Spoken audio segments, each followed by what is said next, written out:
Hi and welcome back. This is part 2 for math, doing paper starting off 3H, 4H from November 2007. Okay, so we left off at question 11, and question 11 basically says that 56% of the students in a school are girls, and there are 420 girl students in the school. So you have to use this information to work out the number of students in the school. Now, 56% means 56 out of 100. So 56% of the total number of students in the school, let's call them X, is equal to the number of girl students in the school, 420, right? Because this percentage of the total amount of something, or the total students, should give me the amount of girls in the school. Multiply, yeah? Okay. So then all we do is we just solve this equation to find out X, which is the total number of students. So if we multiply both sides, so 0.56x is equal to 420, because 56 divided by 100 is 0.56. So then we divide both sides by 0.56. So x is equal to 420 divided by 0.56. And so x is equal to 750 students.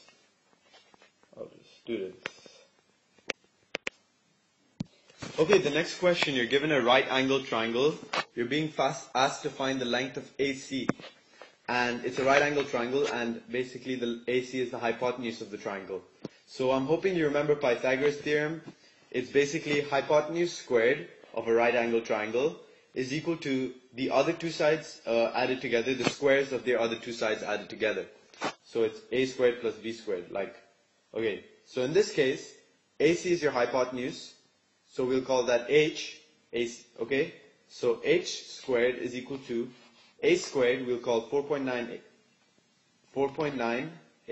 so 4.9 squared, and 16.8 will be b, plus 16.8 squared, and so h squared is equal to 306.25.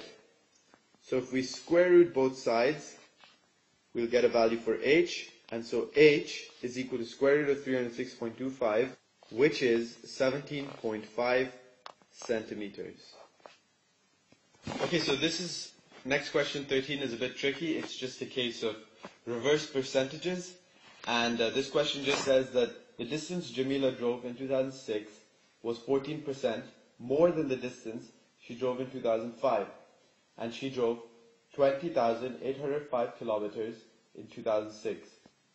So they asked me to calculate the distance she drove in 2005.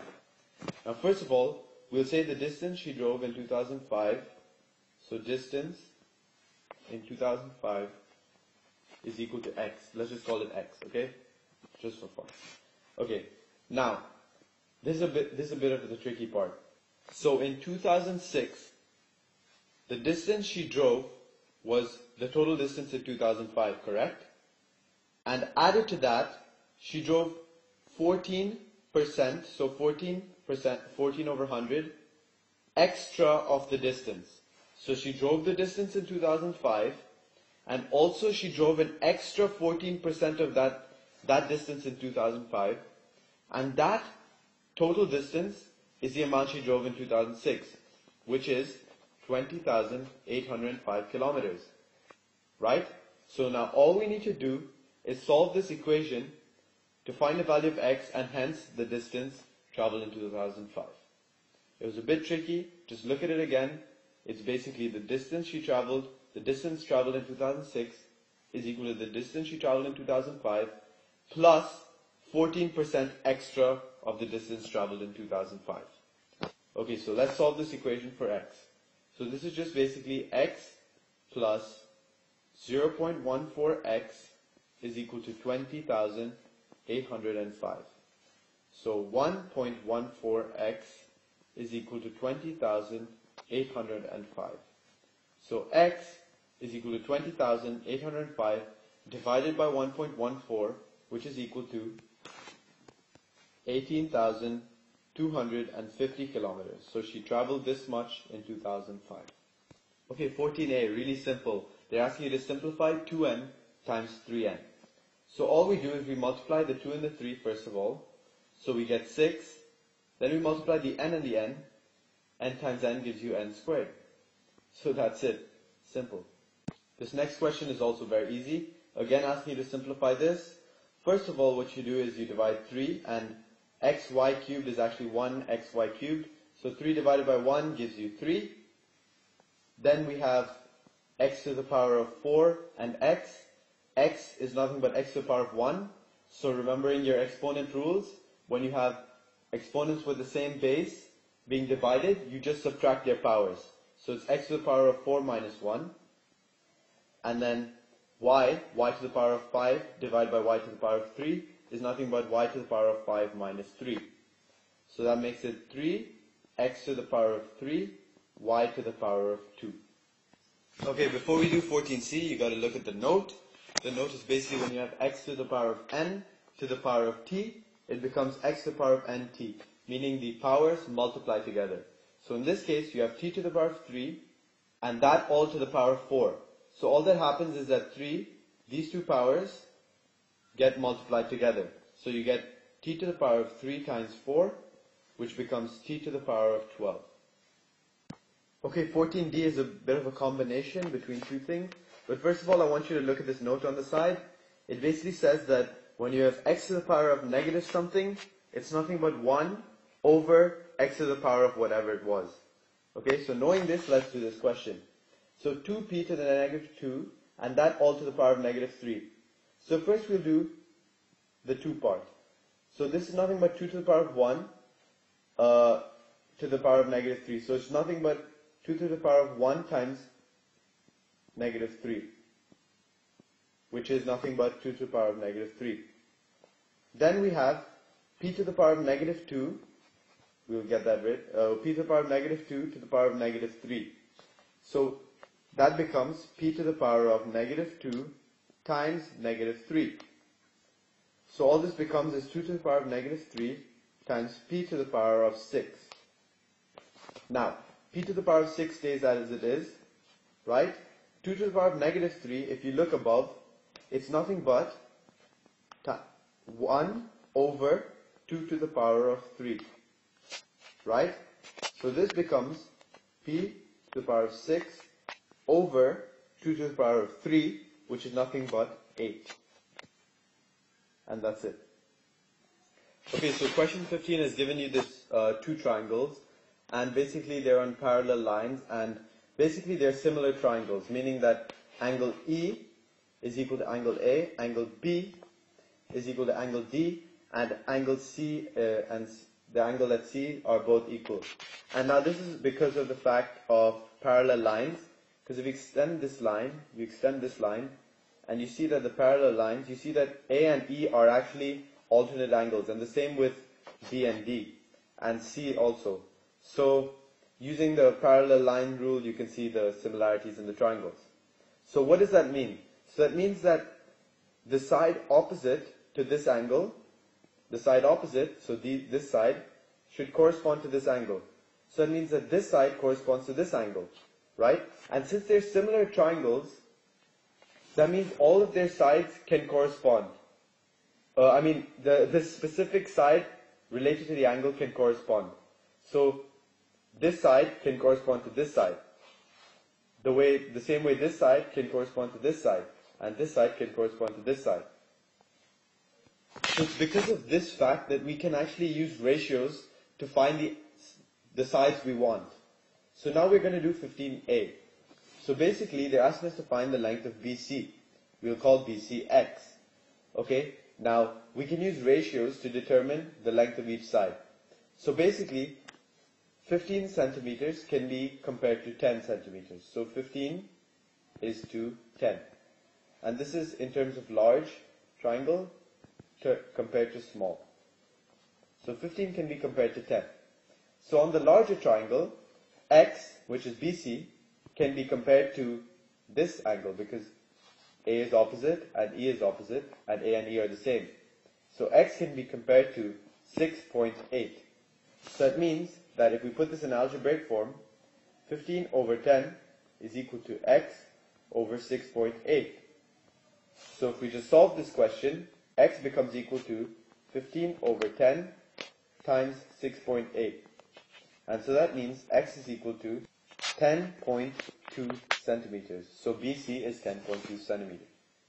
Okay, so 15b is asking for the length of CE. Now we call CE y in this case. So this, so we can again use the same ratio between these two sides. So we can say large to small. So we'll just say L to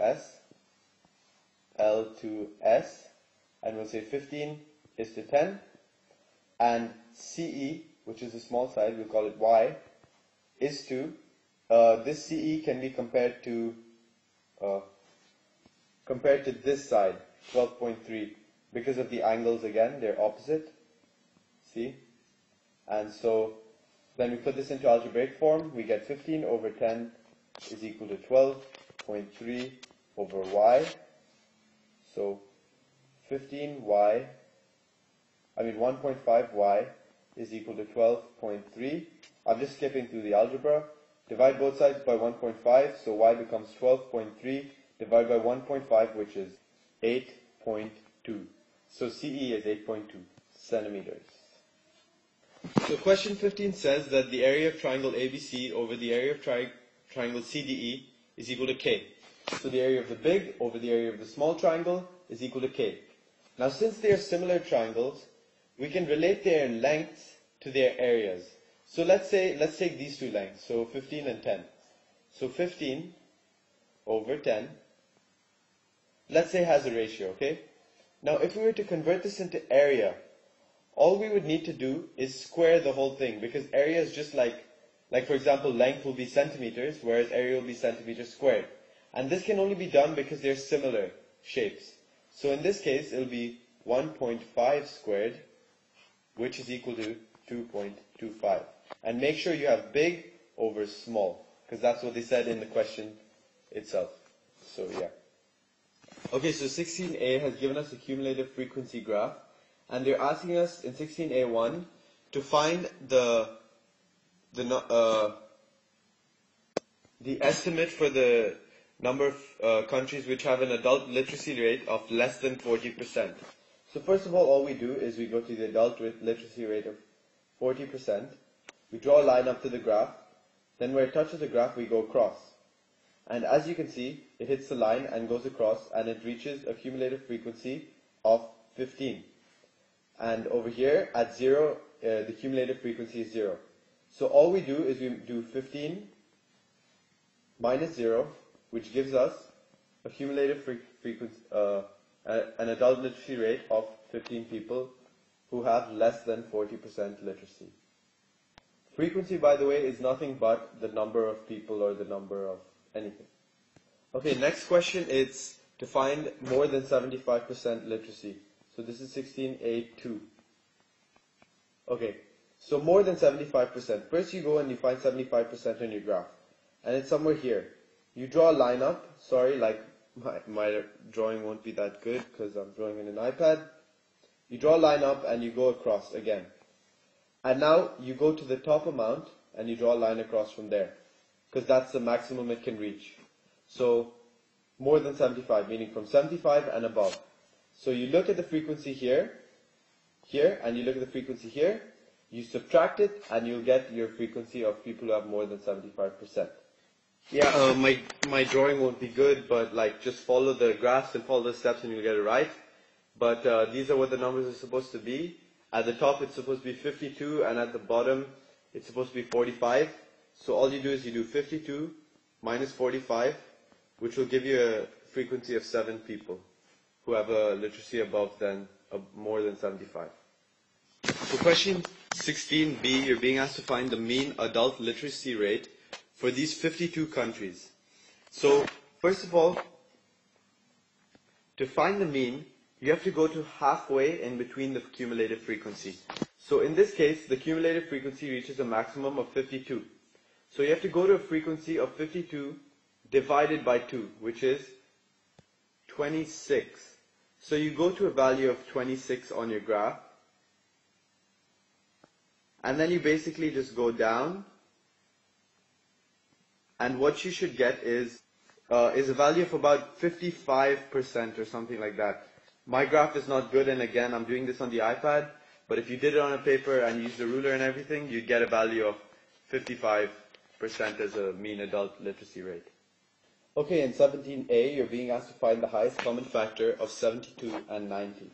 So first what we're going to do is split 72 into its prime factors. And how do we do that? First of all, 72 is divisible by 2. So then if you divide 72 by 2, you're going to get 36. 36 is further divisible by 2. So if you divide that, you're going to get 18. 18 is also divisible by 2. You're going to get 9. 9 is divisible by 3. You're going to get 3. And 3 is divisible by 3 again, so you're going to get 1. So 72 can be split into 2 times 2 times 3 times 3 times... one sec, sorry. Sorry, I made a mistake here. Just the 9 and the 2 get swapped. So 2 times 2 times 3 times 3 times 2. So now the same thing for 90. So 90 can be split into, so it can be divisible by 2 and you get 45. This is divisible by 5 and you get 9. Then this is divisible by 3 and you get 3. And this is divisible by 3 again and you get 1. So 90 can be split into 2 times 3 times 3 times 5. Now all you got to do is look at what they share in common. So 72 and 90 share 2, they share a 3, and they share another 3. And all you need to do is multiply these together. So the common factor is 2, then they also share a 3 together, and they also share another 3 together. And all you do is multiply these together, and you'll get your highest common factor, which is 18. So 17b is asking for the lowest common multiple. All you got to do is again split it into its prime factors, and what you got to do is take the union of both of these sets. Union, remember in the previous tutorials, is basically just like all of the numbers in the set, or all of the numbers. So that's a 2, then they have, you just got to take like the maximum amount of each number. So in this 72 and 90, there's 2. But the maximum amount that's been repeated is 3 times. So it's 2 times 2 times 2. And then 3 has also been repeated twice. So times 3 times 3 times 5. And so that should give you an answer of 360. Basically, you're taking the maximum amount of each number in like a specific thing. So like there's 2, there's 3, and there's 5 in both of these sets. But the maximum number of 2's are in the 72.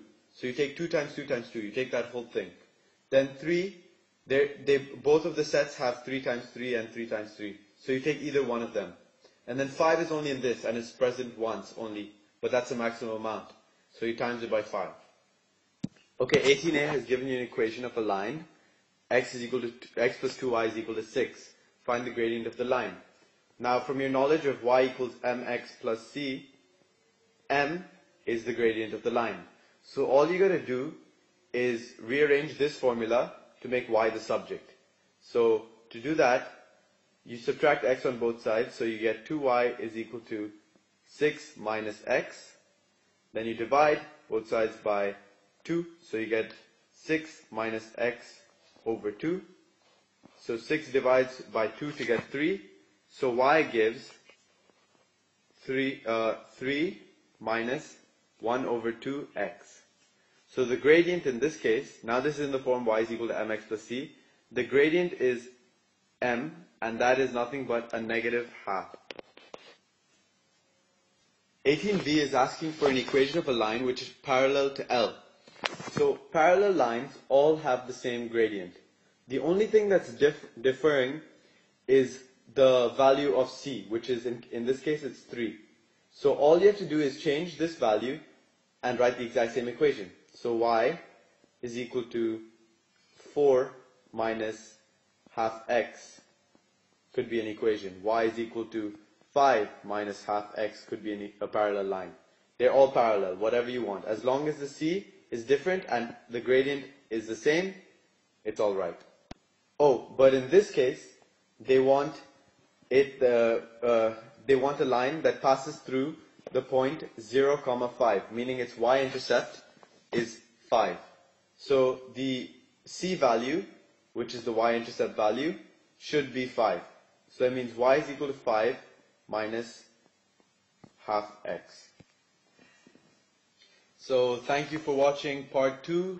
Please comment if you have any questions. I've been a bit vague on a few questions. Maybe I'll give you better advice. And please rate and subscribe. And please go on to watch